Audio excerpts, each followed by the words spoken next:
Hello, everybody, and welcome to the third episode of Season 3 of the Coffin Corner Podcast. I'm your host, GoodNightPunk, and with me, as always, is my good friend, Rich E. Cheese. It's always different every week. Rich Just Cheese another week. Season 2 throwback. I was going to say, that's a callback joke. Yeah, things are good, man. We're a week closer to the start of the season. I have my first draft Friday night. Do we have drafts this weekend? No, Or is it next weekend? It is next weekend, Labor Day weekend, that we have ours. This league that I'm in, the guy likes to draft early, which I'm not a fan of, but whatever. I think I have 2 on Saturday and 2 on Sunday next week. I have... Which is great because that's the weekend I work Saturday, Sunday, so... Oh, perfect. It's like sleep and drafts and work. That's all you need. That's all I'm doing all weekend. Sleep in the drafts. That's the time of the year it is. Sleeps and drafts and things. It'll be fine. I can't wait. I'm actually really looking forward to the Dynasty draft. That one's going to be intense. I still don't know what I'm going to do in the second round. Well, Bo Nix might be moving up. He may not be available in the second round. I know, right? You probably get J.J. McCarthy, put him on IR all year. You think people won't sign him because of him being hurt? I think he'll fall. So, I think first pick of the second round. I would have no problem drafting J.J. McCarthy with the first pick in the second round. Yeah. And you could stash him on IR and then pick somebody else up. So, it's like, It's a twofer. If everyone, why would you take J.J. McCarthy in the second round? It's a rookie draft, not a regular draft. Yeah. It's a dynasty draft. Injured rookie in the second round of an actual draft, but a rookie draft for sure. We shall see. I have 2 picks in the first round, but now I'm like, I need a running back at 10, and I don't know what I'm gonna do. Yeah, seems like there's a few that I'm seeing that look pretty good. Yeah, it's just 10's awfully high to take some of them, but because I don't have a second round pick anymore, I'm probably just gonna have to anyways. So 10 feels high, but once the first one goes, they're gonna start rolling off, and then there'll be none to pick from. Because that's the way it always happens. Like, no, someone took a halfback. I gotta take one. I know. So. Yep, the run always starts. Yeah. All right, so what do you got for our normal, since the beginning of the podcast time, top 5 segment? What do you got? So top 5 this week, I went with who we think are the top 5 Super Bowl contenders for each conference. Gave you the NFC and me the AFC. If I originally was just going to do top 5 Super Bowl contenders, but I realized it's just going to be the same 5 teams probably. So decided to split it up by conference, make it a little more interesting. I'll go first. I feel like I got the harder conference because You know what's right? I gave you the NFC because I was like, the Lions. Like, that way he can put the Lions on his list. But it is the harder conference, yes. Getting 5 Super Bowl contenders out of the NFC, that was a lot tougher than I feel like the AFC because there's even a few off your list that aren't on there. That was actually the hardest part, was who was I going to leave off my list. Who's not going to be on it. Yeah, so honorable mention to the Dolphins and Bengals, and hell, I'll even throw the Browns in there. But I'm starting off number 5 with the Texans. Last year's Cinderella team. C.J. Stroud, another year in the offense. They added Joe Mixon and Stephon Diggs. They still have a great defense. I think they're poised to win their division and make a playoff run. I really liked C.J. Stroud last year. As with most things, after someone has a good year, I am in massive Texans fatigue mode because that's all people fucking talk about now. So, I would like the way people are talking about Stroud like he's Mahomes now after one season where he won a playoff game and that's it, is driving me a little crazy. I hope that he can be one of the top quarterbacks again this year and just make that a thing for the Texans. That'd be awesome. But I'm not going to crown him yet. I think he's really good, and I've seen a lot of really good one-year quarterbacks that just fizzle out. So we'll see what Stroud does in his second year, but I think you're on track there with that. I think he is the real deal, but well, and they beat out the Dolphins because the Dolphins lost a lot on their offensive line and defense. So I just couldn't pick them to win a Super Bowl. I think Stroud, the reason people are all on him this year is because quarterbacks usually get better from their rookie year to rookie year 2. So it's like, well, he was so good last year. If he gets better, he's going to be Mahomes. But even if he doesn't, if he's the same guy he was last year, I think that offense with Diggs and Nixon will be helpful enough for him that they could make a run. Yeah, for sure. I also believe that. My number 5 is a team that I think is going to be sneaky good this year, and they've been doing things the last week to even try to make that even more of a thing. But that's the Atlanta Falcons getting a legitimate quarterback, not Desmond Ridder, in Kirk Cousins. Or Michael Penix, if, they decide to be dumb and spend all that money on Cousins and then play Penix. Either one of them, probably fine. But they still have Kyle Pitts. They still have Drake London. They still have Bijan Robinson. Throwing a good quarterback into that mix, that offense is going to be awesome. Then on top of that, in the past week, they signed Justin Simmons, the safety. They've traded for Matthew Judon from the Patriots. Their whole team has gotten way better. And in a bad South division, I feel like that the Falcons actually will make the playoffs. I believe that. And then I also feel like they've got a chance to do something with that because of the strength of that offense and the pieces they have. They got to show it all season, but they got the pieces and parts. Yeah, I absolutely agree. I think the Falcons walk away with that division. No disrespect to the Bucs, but the Falcons improved so much.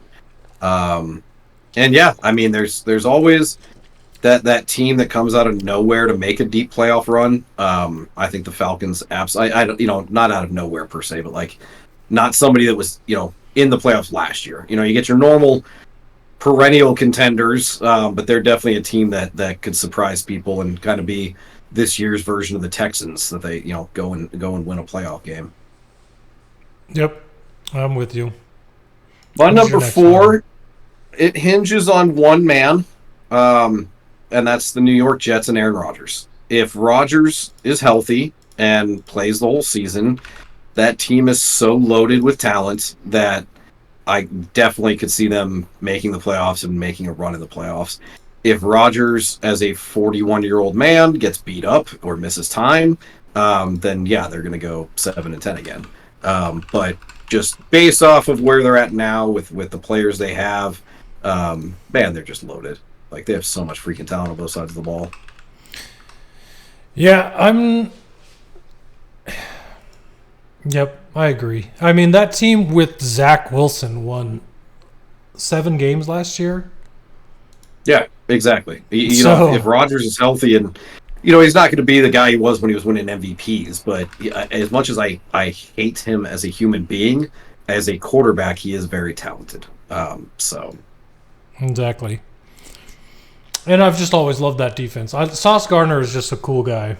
I really like that guy. He is. He's so good. And I love Breece Hall, Garrett Wilson, and then they added Mike Williams. They're just but of course everybody was saying that last year too, and then he went down. So it's that all hinges on him. So yes, exactly. I don't even know who their backup is this year, but it doesn't. I believe it's matter. Tyrod Taylor. I think it's Tyrod Taylor. Yeah. I'm excited to get into where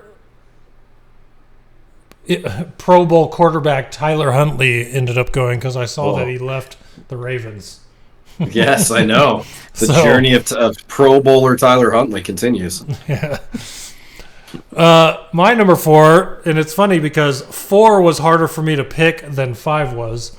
Finding that 5th team, I put the Falcons at 5 just because they they're boom or bust. Finding the fourth team that was like, okay, they're probably going to be a Super Bowl contender was really tough, but I ended up going with the Cowboys. I couldn't put the Rams there simply because they lost Aaron Donald, and I don't know what their defense is going to be, regardless of how good their offense can be. So I went with the Cowboys just because they were very they had a good record last year, let's say that. And that puts them squarely in contention because of the fact that if they have a similar record or they manage to get to a spot where they're playing home games in the playoffs, there's always a chance for them to be Super Bowl contenders. Now they have to win in the playoffs. That's another part of going to the Super Bowl. But, don't mention that to Cowboys fans. Yeah, they have to get past the 49ers somehow. And it might be their last chance because somehow they still haven't paid CeeDee Lamb or Dak, and who knows if they're going to, because you know how Jerry Jones works. So Jerry Jones, he'll pay CeeDee Lamb, and then he'll want to draft Sade Sanders in the first round next year. That's what he wants to do. That actually might be a thing. Yeah, I would be shocked if Sade Sanders wasn't a Cowboy next year. Hell, they may even fire Mike McCarthy and hire Dion as head coach. And then Trey Lance is just sitting there like, why am I here? Trey Lance is somewhere else next year. Why did you trade for me? Yeah. Trey Lance is a commander next year or something stupid. Mm. My number 3, a little lower on the list than I expected. I know 3's not low, but for them it is. But it's the Buffalo Bills. Lost their top 2 receivers. That's the biggest thing for me right there. Yeah. Who is their receiving crew? Yeah. I still love Josh Allen. I still think the Bills, the coach, Sean McDermott's awesome. I'm positive they'll be a playoff team. But I don't know if they can contend for a Super Bowl unless Khalil Shakir, Keon Coleman, Curtis Samuel all step up and replicate what they lost. So, yeah, I originally, I thought the Bills, I was going to put them ahead of some other teams as my number 1, but then I thought about it. It's like, I just don't know yet. You can't trust them just yet. Got to see it happen. The glimmer of hope that I can give to Bills fans is that when you have a decent to good to awesome quarterback, sometimes it doesn't matter. Like the Lions have gone into the last 2 seasons with Amon-Ra St. Brown and a bunch of nothing. And friends. Yeah. So, guys, you don't know their name. Yeah. Josh Reynolds, Khalif Raymond, Quintez Cephas. Like, who are these guys? Jameson Williams was hurt. I know. And injured. That's why it was like he's barely been around. So like now, hopefully this season he turns into the second guy that people know who he is. But the thing that worries me about Josh Allen is before he had Stephon Diggs, they weren't as successful. Like once he got Diggs and had that number 1 guy, they were a lot more successful. So now without him, does he regress back and the Bills are good but not great. But still, in my opinion, top 5 in the AFC. I believe in the Keon Coleman supremacy. So I love Keon Coleman. I hope so. Yeah, exactly. My number 3 is the Philadelphia Eagles, who have gotten better. They got a lot of the same on their offense. The biggest issue, the biggest glaring problem that came out of the end of last year was Kelsey's retirement. So as long as the line can stay strong, the Eagles still are in a good spot, I feel like. And I remember they got C.J. Gardner-Johnson back. They've got some more stuff to help out what they had a bad secondary, and they got some good defensive pieces and parts in the offseason. So the Eagles have kept themselves in a spot where they're Super Bowl contenders. Yeah, I hate it because they drafted 2 of like the best corners in the first and second round. Mm-hmm. And of course the Commanders, who need corners, let the second guy fall in the second round and took a defensive tackle we didn't really need and a tight end. Great. So that was really annoying on draft day. They lost Fletcher Cox, but they have the guy they drafted last year. I can't remember his name right now. So it's like I think the Eagles are just going to keep rolling. And Kellen Moore, as the new offensive coordinator, he likes to throw the ball deep. They could score a lot more. I don't think we'll see as many tush pushes without Jason Kelce, but that might be over. Yeah. A 1 year wonder. Number 2 for me is the Baltimore Ravens. Just a good team from top to bottom. I mean, Zay Flowers is a nice receiver. They don't have much else besides him and Mark Andrews, but they're not a big passing team anyways. They like to run, and they added Derrick Henry, one of the best running backs in NFL history, and their defense is phenomenal. Yeah, if not the number 1 team, which that should be obvious, they would actually be the one that I would expect to be playing in the Super Bowl. I agree with everything except that signing Derrick Henry is going to be a big boom for them. You think he's better than like Gus Edwards and J.K. Dobbins were? J.K. Dobbins for sure. Gus Edwards had what, like 14 touchdowns? He was totally fine. I don't remember. You remember last year, right? Where every week I said that Derrick Henry should retire, and now we're treating Derrick Henry being signed by the Ravens as like this great magical thing that's gonna revive his career. If it happens, awesome.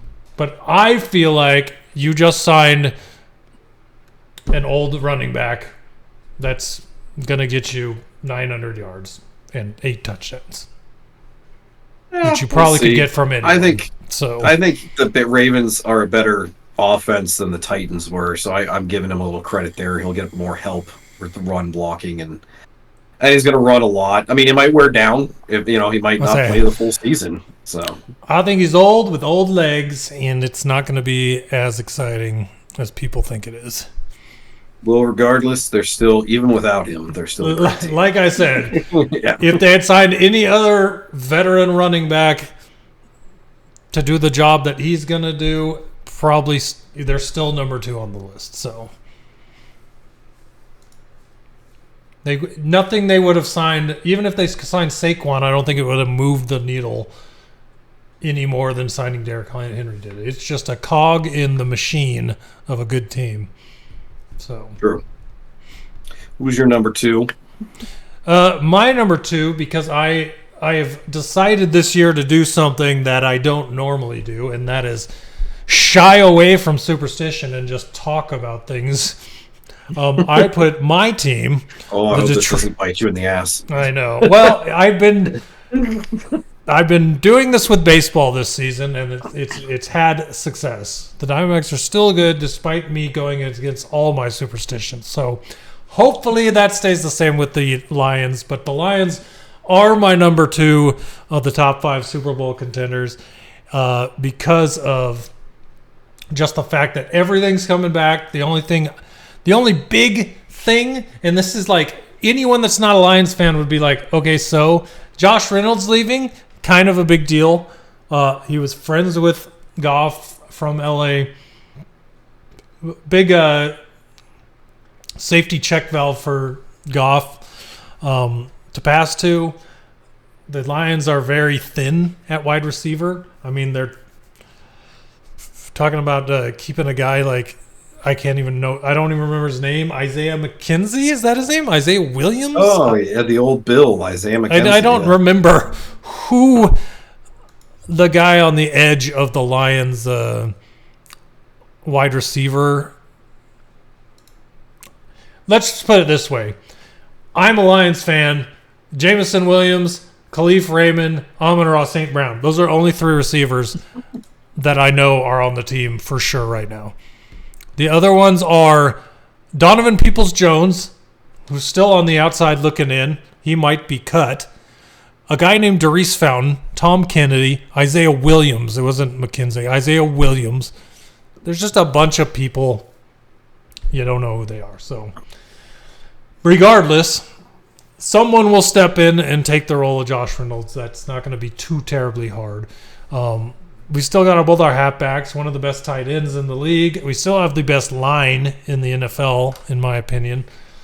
And the defense, that's still there, got better with DJ Reader. Better in the secondary, trading for Carlton Davis and Terrion Arnold and Enos Rackshaw, the rookies. Brian Branch will be starting this year at strong safety instead of being a nickelback. It's just, I like where the lines are. It's nice to go into a season after having a good season and having expectations, not seeing that thinking they're good on paper and hoping they have a good season like last year. Because I was looking at our TikTok, and one of the messages I said, one of the messages was like, I don't have a headache, I'm just getting ready. And it was the girl from The Office taking the aspirin. Yes, I remember Angela from The Office. Thank you. Yes, that one. So no, it's funny. You talk about going into a season with high hopes, and it's like there's a difference between having high hopes and high expectations. And in the past, you can have high hopes for your team, but I think now, after last year, it's like you kind of have high expectations for your team. So that's, I definitely agree. They should be back in the NFC Championship and hopefully have a chance to redeem themselves. My number one, I said it was obvious. It should be obvious. It's the Chiefs. They've won 2 Super Bowls in a row. Why the hell would they not be the number one contender in the AFC and probably the NFL? They added a bunch of receiving help. I think their defense got a little worse, but they still have Patrick Mahomes, Travis Kelce, Andy Reid, and the refs on their side. So no reason to not assume or bet the Chiefs will once again be contending for the Super Bowl. What's up, Bray? Good to see you there in the chat. So yes, we do see the comments. Nice to see you. Thanks for coming in. But honestly, if I were doing the AFC, I probably would have put the Ravens over the Chiefs simply because I just three-peat. I don't see it, and I didn't see it. I didn't see the two-peat last year either. Right. Like the way they started the season, losing to the Lions, being like Mahomes having one of his worst career years. Like, well, young career. But one of the worst years he's had so far. So, I don't know. Well, I see how you're obviously having them on the list. Being a two-peat team makes sense, but if anyone was going to be the first team to win 3 Super Bowls in a row, it would be Patrick Mahomes. And the NFL would absolutely love that. So, I see no reason why they would not. They're just going encourage that to happen. They're just going for their own version of the LeBron versus Michael Jordan conversation. Yeah, they want them back to back, you know. Yeah, oh yeah, they want Mahomes to win 3 in a row. Like, so I'm not going to bet against the refs. Never bet against the refs. All right, who's your number one in the NFC?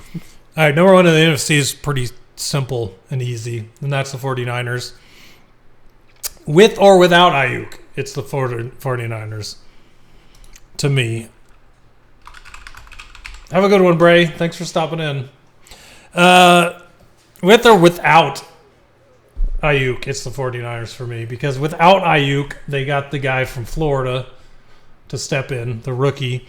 With Ayuk, they've still got him and Ayuk. Not to mention you have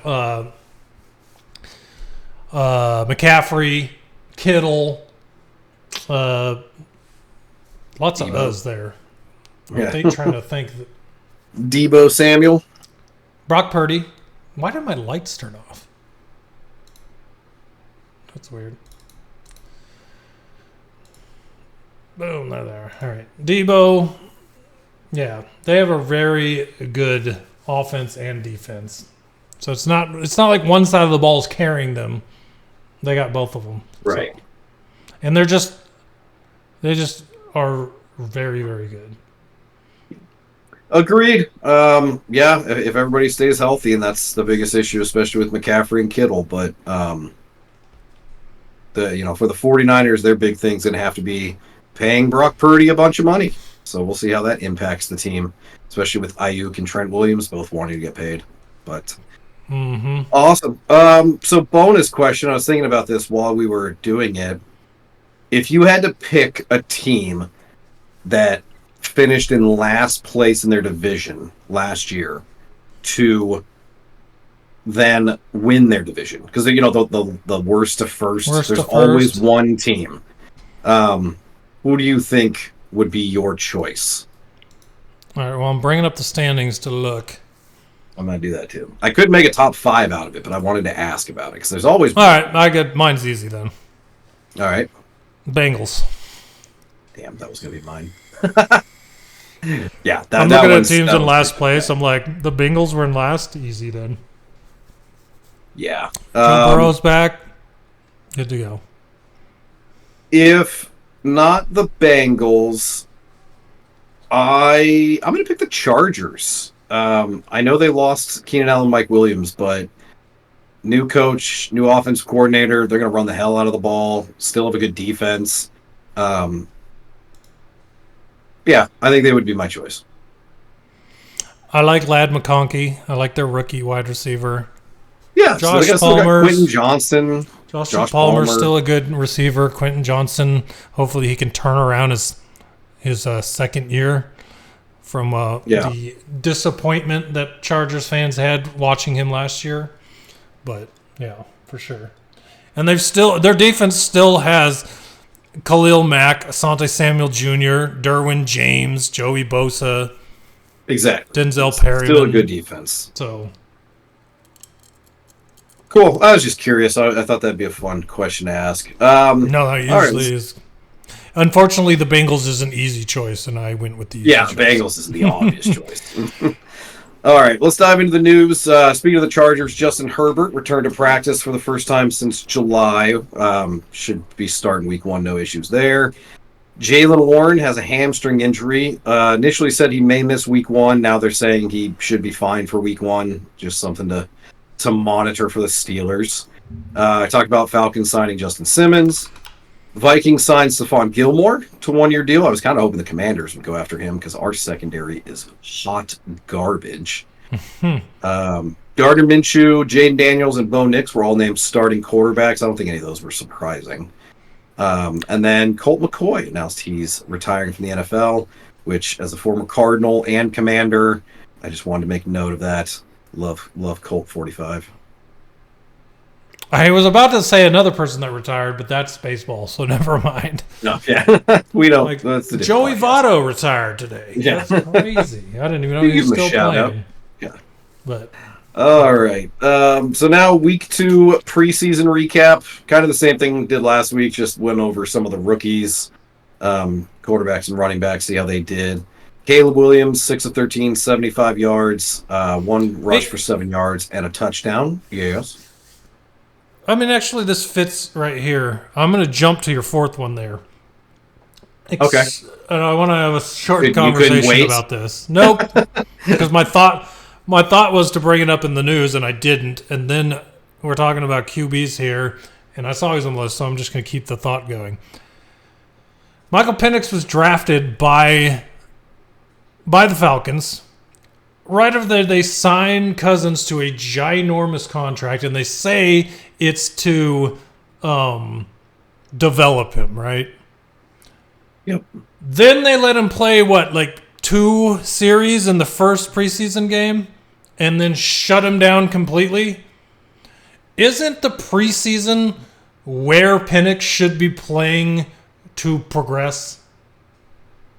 Why isn't Penix playing in the preseason? So the rumor that I've heard is that Kirk Cousins may not be fully healthy for week 1, and Penix may actually end up starting that week. So I think they shut him down to ensure that he doesn't also get hurt. Still a rookie, still needs to play. I doesn't make any sense to me. Even if it's 1 to 2 series, he's never played in the NFL. And you drafted him to be a development guy. It doesn't make sense to me. I agree. I mean, you look. And here's at the thing about Williams, here's the thing about Daniels. preseason, and everyone always says, every team does it. It makes no sense to me. Just because you play in a preseason game does not automatically equal you're also hurt in a preseason game. So, I don't know. Obviously, not playing means you're definitely not hurt, but just because you play in the preseason doesn't mean you're going to get hurt. And the guy needs to play. Makes no sense to me. Yeah, I mean, you look at other starting quarterbacks across the league all played in week 1 and 2. Even the rookies like Williams and Daniels and Bo Nix. So if that is their worry that, he needs to be starting week 1, there's other quarterbacks that are already starting week 1 that played. So yeah, them drafting him when they did was weird enough, and now they're being even weirder. So maybe that's just their thing with Michael Penix is. That's the other thing I was going to say, that maybe they just like to be weird and make people talk about it. I don't know. Yeah. It's just very odd. They're just handling the whole situation in a very odd way. Not to mention you're not too bad off if Taylor Heineke has to play for one game. Right. You know? So. Love Taylor. I don't know. Caleb Williams got the touchdown run. Jaden Daniels was 10 of 12, 78 yards, 2 rushes for 13. Drake May, 6 of 11 for 47 yards, ran 4 times for 15. Michael Penix did not play. Bo Nix, another great outing for Bo Nix, man. 8 of 9, 80 yards and a touchdown, 3 runs for 12 yards. No wonder he's the starter. I mean, he's making it look like if I did pick him in the second round, it's not as bad as I thought it would be.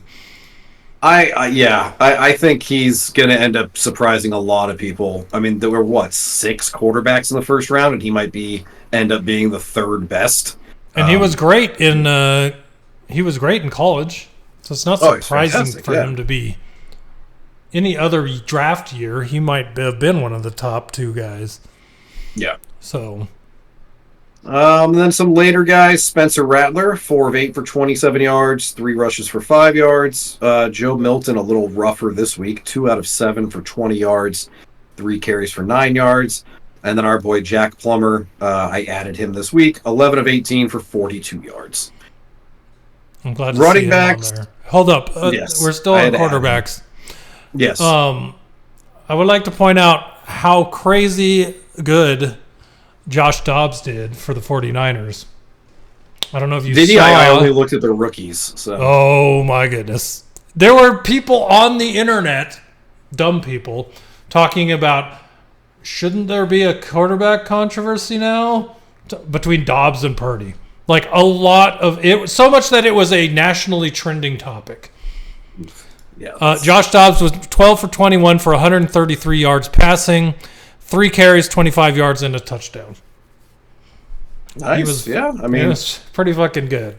I did see a story where they said, I bet the Vikings are regretting letting him go now because he would absolutely be starting over Sam Darnold. Then I might actually enjoy watching them. Yeah. And also another 49er, because I watched that game, Tanner Mordecai, another rookie. 4 for 6, 44 yards, and he actually looked super accurate. It was crazy. I'd never heard of the guy. And they're like, here comes the rookie. I was like, they have another rookie on their team? Rookie out of Wisconsin, Tanner Mordecai. Nice. And I think that I liked him more because of his name. Yeah. Yeah. It's a hell of a name. Mordecai. There was a wrestler named Mordecai. That's his entrance to the football field. All right, so running backs, Jalen Wright did not play this week because of an injury. Braylon Allen, 8 for 27 yards, another good for him. And then Trey Benson from the Cardinals, who I forgot to add in week 1. He was 9 carries for 43 yards and looked damn good. You might as well put 10 carries for 63 yards because a 20-yard run was pulled back on a holding call. Yes, but unfortunately it does not count.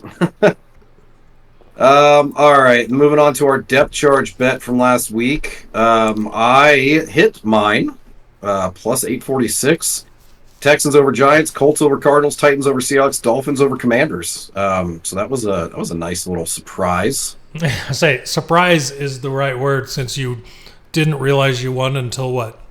Sunday night? Yesterday. Monday night? Yeah. when I was doing these notes yesterday, and I was like, oh, how'd my bet end up? Oh, shit, I hit it. Yeah. Hey, that's what happens when you pick against the Cardinals and Commanders. You make money. Yeah. Well, I'm not making money this week then. Mine from last week, I had the Rams over the Chargers and the Bears over the Bengals. Spencer Rattler could not beat Josh Dobbs and Mordecai. The Saints lost to the 49ers, and the Patriots over the Eagles, I had that one, and the Eagles won. So I missed. I got 2 out of 4. Both of those were like 1 point in the Eagles game and like 3 points in the Saints game, so they were very close. Yes. Yeah. This week, I'm going with the Chiefs to beat the Bears, who are undefeated in the preseason. I just don't see that. I don't see them ending the preseason undefeated. So going with the Chiefs over the Bears. Broncos over the Cardinals, Patriots over Commanders, because it's how you make money. And then I'm having faith in Spencer Rattler to bounce back, and the Saints over the Titans. All right, so there's 0 chance we can both win this time. Yeah, I we know. both picked the opposite on 2 games. But I just decided to pick all the teams that I support. So I picked the Lions over the Steelers, the Cardinals over the Broncos, the Commanders over the Patriots, and the Chargers over the Cowboys, which was a plus 62.20. So I put a $5 bet on that, and I will win over $300. That would be amazing. Yeah, I am rooting for you instead of me to win mine, but because that would be freaking cool. That would fund your betting for the entire season. Exactly. All right, well, let's dive on into this week's offseason recap. We are doing the North divisions, starting off with the AFC North. Last year's winner, Baltimore Ravens, finished 13-4. They lost Pro Bowl quarterback Tyler Huntley, as we mentioned. Pro Bowl quarterback. Tyler you have to say it. It's his legal name. Yes. They lost both their starting running backs, kind of. J.K. Dobbins, Gus Edwards, Odell Beckham, Devin Duvernay, Morgan Moses, Kevin Zeitler, good offensive lineman. Jadeveon Clowney, didn't even know he was on the team. Tyus Bowser, Patrick Queen, good defenders. Ronald Darby, Rock Ya-Sin. So some good defensive people they lost. They did sign Derrick Henry. How cool a name Rock Ya-Sin is. I know that is a cool name. I like the name Tyus Bowser. Like, you get Bowser from Mario, and then Tyus just sounds cool. But they signed Derrick Henry, Josh Jones, offensive tackle, linebacker, Chris Board, I don't know him. Drafted Nate Wiggins, some offensive linemen. No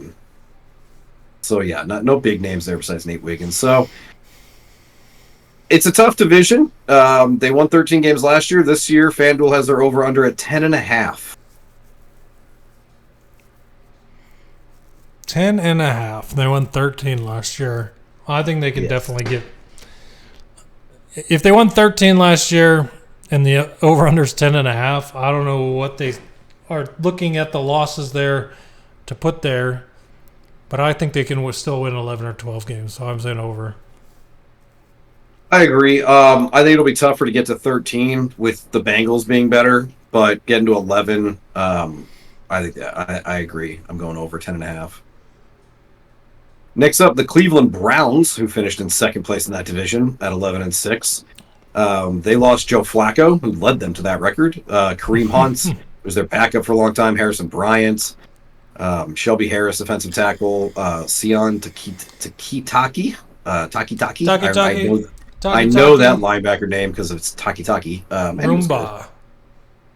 And then they signed Jameis Winston as their backup, but they also signed Pro Bowler Tyler Huntley. So I wonder which one he will went to the actually be the Browns? backup.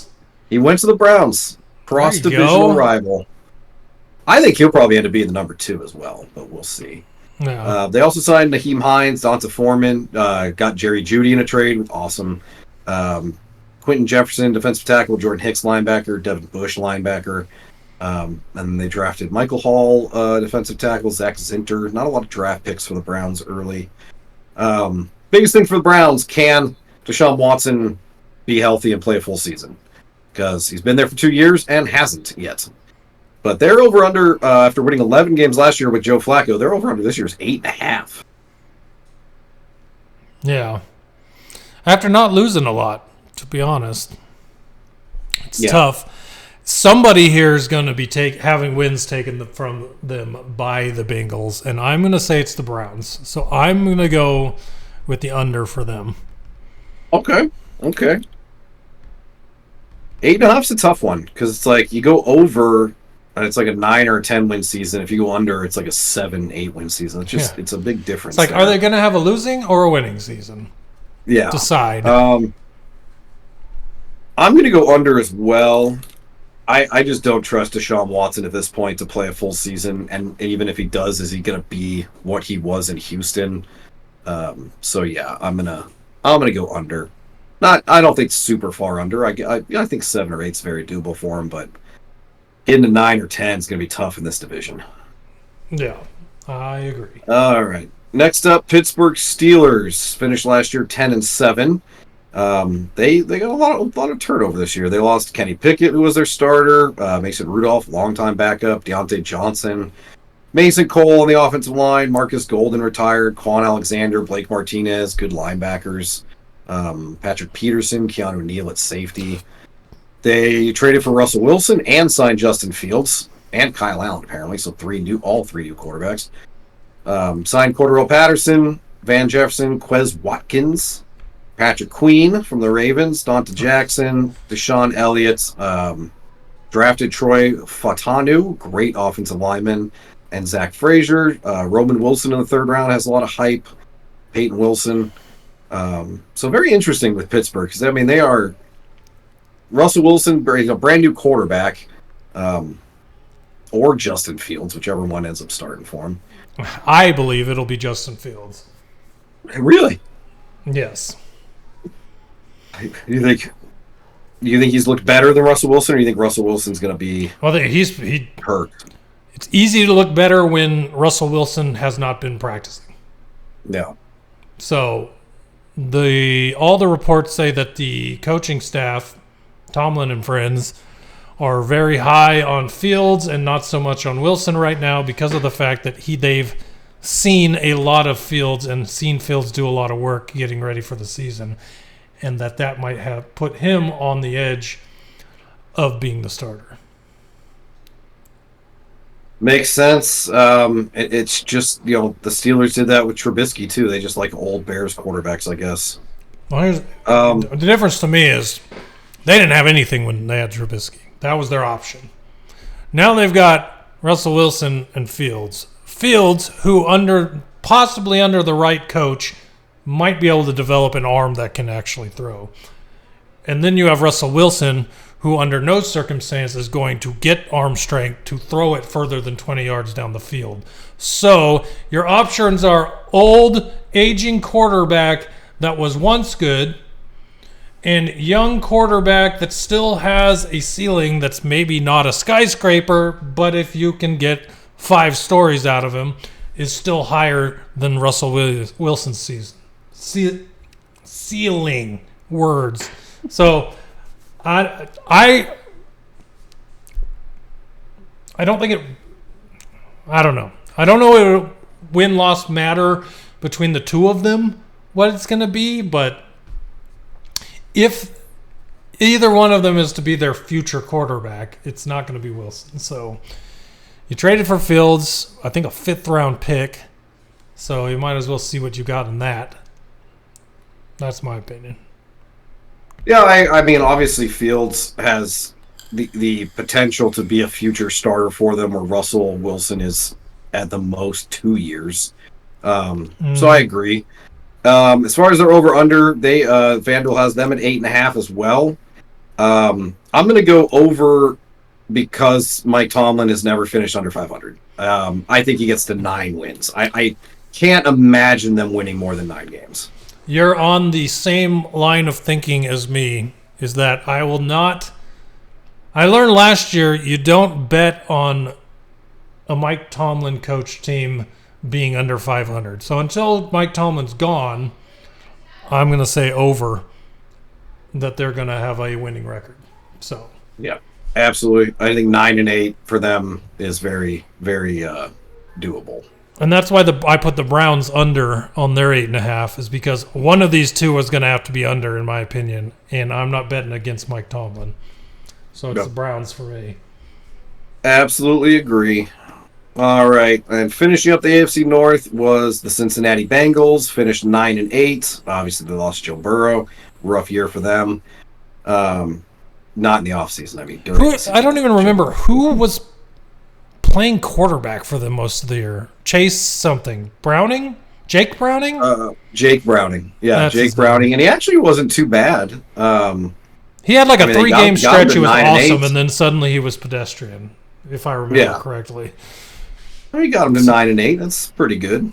That's very good for a team without Joe Burrow. Yes. So, well done, Browning. So the Bengals lost Joe Mixon, Tyler Boyd, Irv Smith, Jonah Williams on the offensive line, DJ Reader, Chidobe Awuzie, corner. They did sign Zach Moss, Mike Gesicki, Trent Brown, Sheldon Rankins, Von Bell, safety. Drafted Amarius Mims, offensive lineman, Chris Jenkins, Jermaine Burton, wide receiver. A lot of people are high on. The big thing for them is getting a healthy Joe Burrow back, and if Jamar Chase shows up to play football. That's apparently a very, very big question now. Yeah, for sure. I just naturally assumed he would be, but I guess as we get closer to the season, there's more and more talk of him actually sitting out, which would be insane.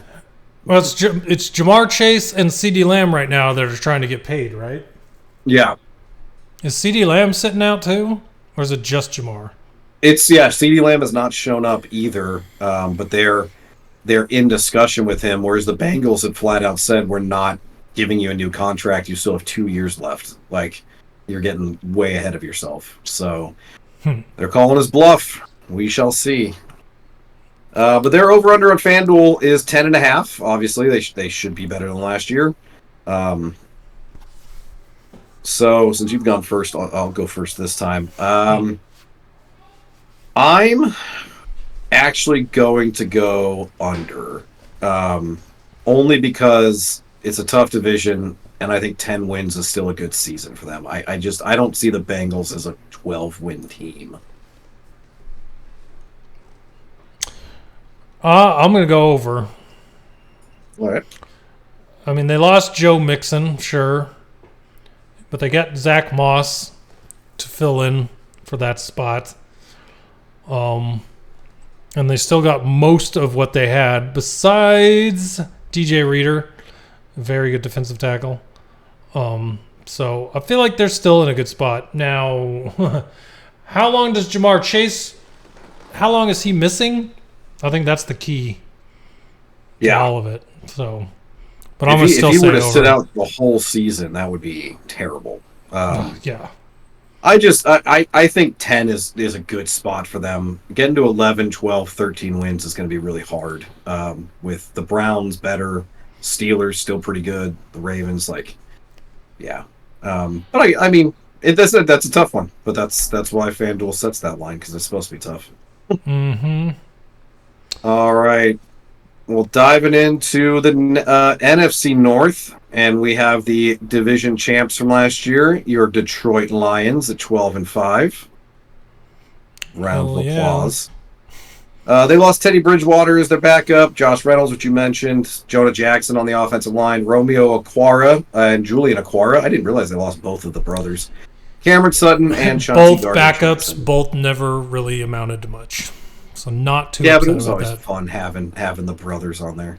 Sure. They did sign Kevin Zeitler to fill in for Jonah Jackson, Marcus Davenport, DJ Reader, Carlton Davis, and Amik Robertson. They drafted Terrion Arnold, great corner, Enos Rakestraw, Giovanni Manu, and Sion Vaki, which is listed as a safety, but I thought I saw that he's a running back.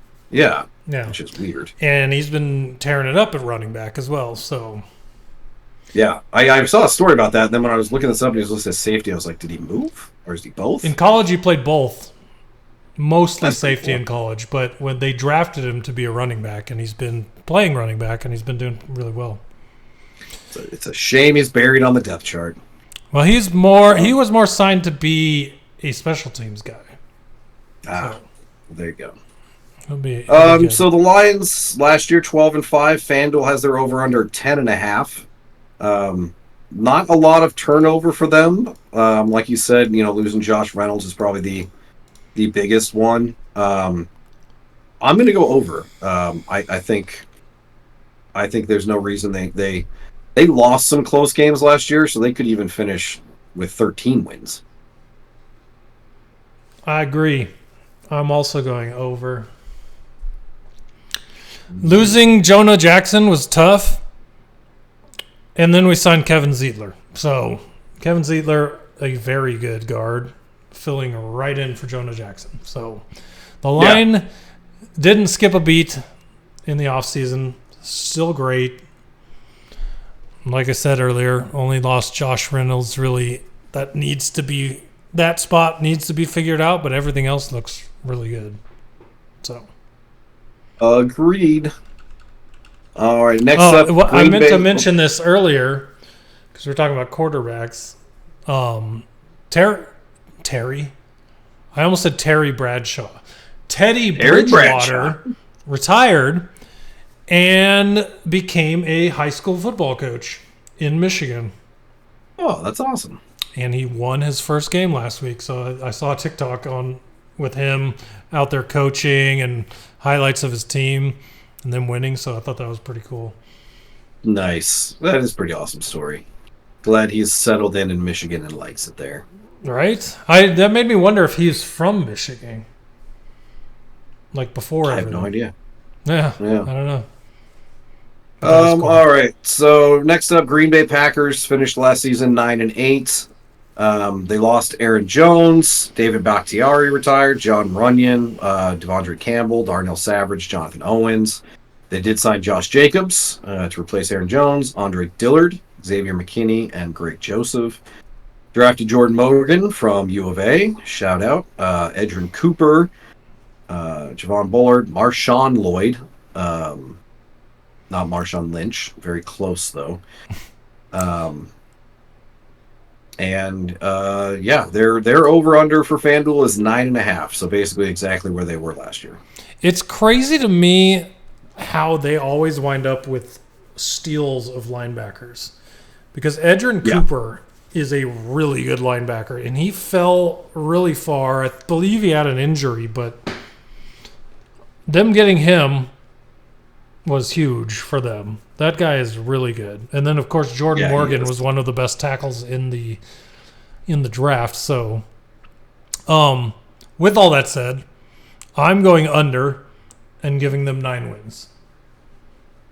I was going to say the exact same thing. I'm going to say they're right there at. I don't see them in double-digit wins, but I see them at 9. Yeah, I don't think they necessarily got worse or better. Just very similar. So unless Jordan Love takes a huge jump and those receivers take big jumps and Romeo Doubs and all them become superstars, I see them as a very similar team to last year. So I'm going under as well. Yep. It doesn't. Next, it really boils down to: is Love the quarterback everyone thought he was because of the last few games? Him to be the last few games of the season he showed, or is he the guy that showed most of the season where he was okay, and he has a lot of really good receivers that help him out, right? Yeah, I forgot to mention that too. Is they paid him as if he was the absolute best quarterback in the NFL. Yeah, I'm glad. Hey, use that money, Packers. I love it that you put that much money into Love. It's great. I mean, maybe he does. Maybe he takes a huge jump, and he's the Packers went from Favre to Rodgers to Love, and they just have 30 years of amazing quarterbacks. I don't know, but based off what we saw last year, it's like, yeah, he can be good, but he's not otherworldly. They're in a better situation now because of the way the season played out than they would have been if it flip-flopped. If he had played out his last games the way his first games went and played the first games the way the end of his season went, he would be having a completely different conversation. Yep. Beating the Cowboys in the playoffs got them all the hype in the world. Yeah, exactly. All right, next we got the Minnesota Vikings. Finished last year at 7-10. They lost Kirk Cousins, Josh Dobbs, we mentioned, Alexander Madison, KJ Osborne, David Quisenberry, Dalton Reisner, Daniil Hunter, Marcus Davenport, Jordan Hicks, and Greg Joseph, their longtime kicker. They did sign, obviously, Sam Darnold, who's now their starter with McCarthy down. They signed Aaron Jones, Dan Freeney, Jonathan Greenard, Andrew Von Ginkel, Blake Cashman, Shaq Griffin. They drafted J.J. McCarthy, Dallas Turner, great pass rusher, and Kyrie Jackson. Is he the one that passed away? Is he? I know they one of their rookies passed away, didn't he? Mm-hmm. He's the one that passed away in July. Yep. Damn. Yeah, that's sad. FanDuel has their over-under at 7.5, which I thought was weird because this was after McCarthy got hurt. Apparently, they still think Sam Darnold can win them 8 games. I'm going under. I just don't see any world where Sam Darnold wins 8 games. And even if it's not Sam Darnold, I don't see a world where it's Jaron Hall or who was the other guy that played last year that was bad? Nick Mullins. Yeah. I mean, they just signed Matt Corral this week. But I like Matt Corral got screwed in Carolina with getting hurt and everything. I'd like to see him get a chance. Him actually getting to play might be interesting for them. Yeah. Make them interesting to watch, but yeah, I'm going under as well just because I saw how they played under Nick Mullins and Jaron Hall, and it was not good. Yeah, absolutely. All right, last team, the Chicago Bears finished last season 7-10. They lost Justin Fields, Donta Foreman, Darnell Mooney, Mercedes Lewis, Cody Whitehair, Yannick Ngakoue, Justin Jones, Eddie Jackson. They signed DeAndre Swift, traded for Keenan Allen, which is just a ridiculous trade, getting that guy for a 4th rounder. Gerald Everett, Ryan Bates, Matt Pryor on the offensive line, Kevin Byard, and Jonathan Owens at safety. Of course, they drafted Caleb Williams and Roma Dunze in the 1st round. And Austin Booker, shout out, he looks like he could possibly be a steal. A lot of hype around him pre-draft, but he fell all the way to the 5th round. Their over-under is 8.5. And with everything that they got, I will put them over at 9 wins. I'll have them and the Packers at the same wins. I thought you were going to go under because of your distaste for the Bears. My distaste for the Vikings and Packers is about 1,000 times higher than it is for the Bears. That's fair. Because the Bears have always been the other bottom dweller in the division. Yeah, there's no. So it's like me and the Giants. They're usually terrible too, so I don't hate them as much. Mm-hmm. I'm going over 2. I think 9 wins is very doable for them. I think they have a lot of talent. Talent. Anything more than that would be a little too extra. I mean, and it depends on Caleb Williams. Looks good, but rookie quarterbacks. I mean, C.J. Stroud was the difference, but most rookie quarterbacks are struggle a little bit in their first year. So. Yep. All right. Well, there you go. That is 2 more divisions down. We only have the West divisions left next week. And then the week after, we'll be recording right before the start of the season. We can make our Super Bowl or playoff guesses, our division winners, our all the good stuff, all the good prediction cast. Yes. It'll be a fun time. Will you go through your over-under predictions and factor that into your division predictions? I should, yeah. That would probably be smart. I probably will. Yeah. But we'll see how much changes, too, after cut-downs and another week of preseason. Exactly. So, awesome. Well, thanks, everybody, for hanging out. Everybody that rolled through the live stream, we appreciate you. You guys are awesome. Thanks for the new follows. As well as the audio podcast listeners, thanks for getting to this point in the podcast and making it through basically part 3 of 4 on these divisional recaps. So As always, you can always find us on TikTok at Coffin Corner Podcast, where we stream live on Wednesdays at 7 p.m. If you want to come hang out for the live stream, that would be awesome. If you can't make the live stream, but you still want to watch the video, you can find that at YouTube at youtube.com/@CoffinCorners. You can find us on Twitter at Coffin Corner, and you can find us wherever an audio podcast can be found. Spotify, Apple Podcasts, Android or Google Podcasts, Podcaster, all those apps. You can find us any of those places. So go check them out. If it's one of the other ways you're not hearing this right now, go check those out. Follow them, leave likes, leave your reviews, leave all this stuff that helps give us a little bit more reach, so more people can come hang out and be a part of this with us. And Richie, you got anything else you want to say before we get out of here? No, just very, very excited for the season to start and start doing some fantasy football drafts. And yeah, man, I'm in football mode now. Let's go.